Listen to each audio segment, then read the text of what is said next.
পাৰ মাংস আজি পাৰ মাংসৰ এটা ৰেচিপি দিম বুলি ভাবিছোঁ। ফাৰ্ষ্টতে মই আলুখিনি বহাই দিছোঁ। অলপমান ৰংচোৱা নিচিনা হ'লে তেতিয়া দেখিবলৈও ভাল হয় আৰু ভাল লাগে অলপমান, জাষ্ট অলপমান আৰু।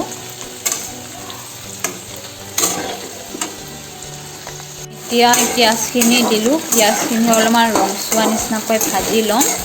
ইয়াতে মই একো দিয়া নাই বৰ্তমান। ইয়াতে অলপমান ৰংচোৱা হৈ গ'লে তাৰপিছত মাংসখিনি এড কৰিম। এতিয়া সোৱাদ অনুসাৰে নিমখ দিম।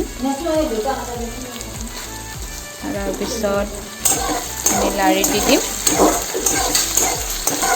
তাৰপিছত ইয়াতে হালধি এড কৰিম।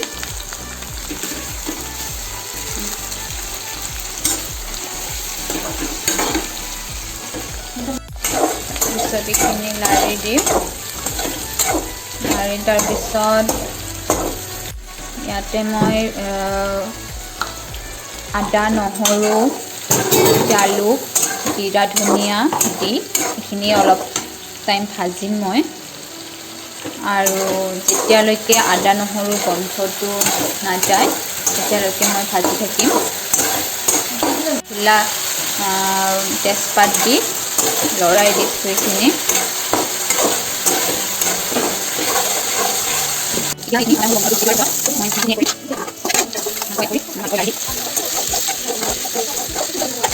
তাৰপিছত এইখিনি ক্ৰমান্বয়ে ভাজি যাম। আপোনালোকে যাতে চাব তলত লাগি নধৰে।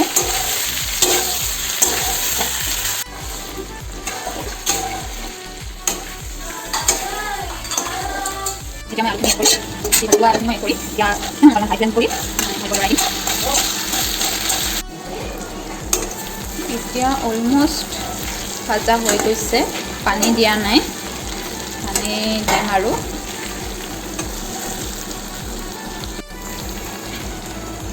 নিজে আছে মছলাৰ পানীখিনি ইয়াতে দি দিছোঁ।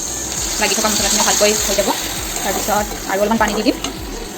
মোৰ গেছটো হাই ফ্লেমত আছে। এইখিনি ভালকৈ অলপমান লাৰি দি আপোনালোকে যদি আৰু পানী দিব খোজে পানী দিব পাৰে। আমি ইমান জোল নকৰোঁ, এইখিনিতে আমাৰ হ'ব। এতিয়া মই এইখিনি ভালকৈ উতলিব দিম হাই ফ্লেমত। এইখিনি উতলি থাকক।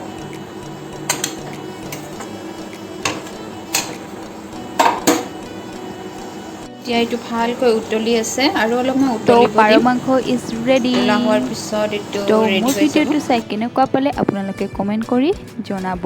আৰু ভাল লাগিলে লাইক কৰিব, শ্বেয়াৰ কৰিব, কমেণ্ট কৰিব আৰু ছাবস্ক্ৰাইব কৰি দিব। আজিলৈ এইখিনিয়ে। Thank U.